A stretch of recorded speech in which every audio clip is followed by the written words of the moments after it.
The ruins of Carchemish are situated on a rocky bluff over a bend of the Euphrates River, flush on the border between modern-day Turkey and Syria. Around it are rolling plains gradually giving over to grassy foothills. Overlooking an important ford of the Euphrates, the bluff has been inhabited for at least 5,000 years, but achieved its greatest prominence at about 1100 BC during the Late Bronze Age.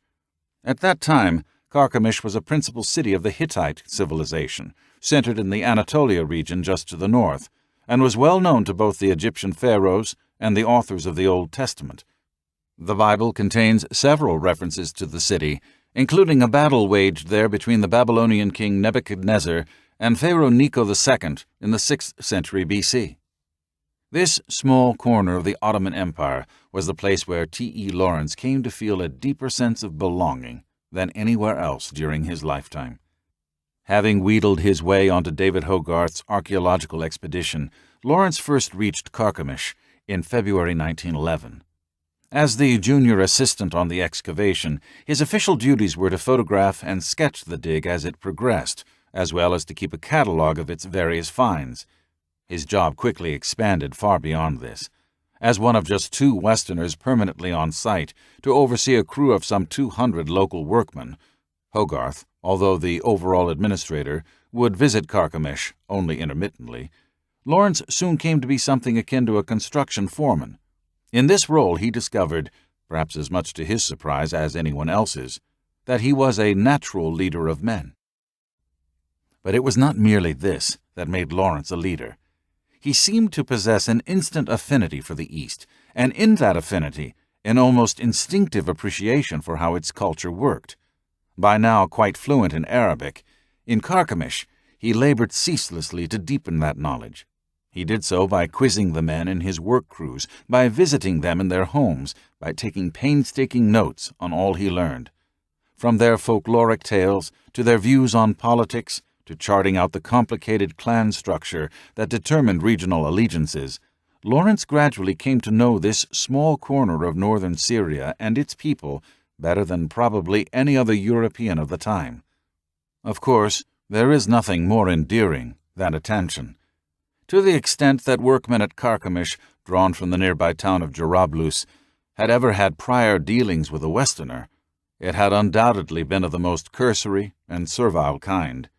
They'd surely never met one who bothered to learn the names of their children and relatives and ancestors, who gladly accepted invitations into their modest homes, who showed genuine respect for their rituals and customs. There was another aspect to Lawrence that impressed the locals as well. He seemed to have none of the softness or frailty they associated with Europeans. Rather, he could work in the blazing heat for hours without pause, could walk or ride for days without complaint, soldiered through bouts of dysentery and malaria with the composed resignation of a local.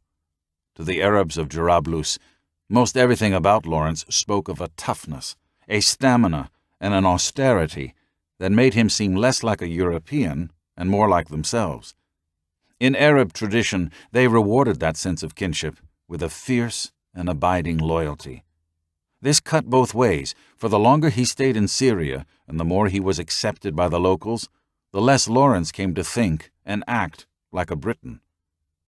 More profoundly, his time in Syria caused him to fundamentally rethink his views on the civilizing influence of the West. This change found personification in the close relationship he developed with a young man from Jarablus named Dahum. It was in the figure of Dahum that Lawrence began to develop a new, if rather romanticized notion of the essential nobility of the Arab race, admiring their asceticism as the gospel of bareness, free from the taint of Western indulgence.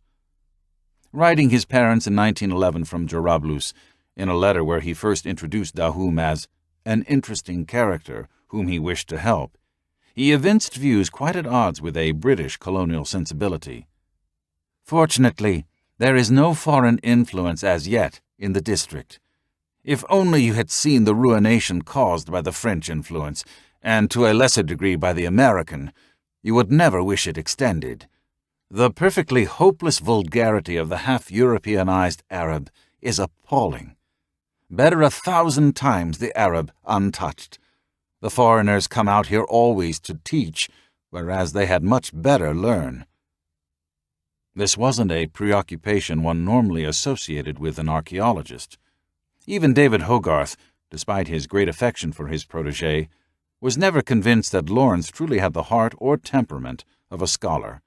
He had little of the meticulous doggedness of a man like Leonard Woolley, who in 1912 became the lead scientist at Carchemish. Instead, Lawrence's chief fascination seemed to be with the land and the people that surrounded him.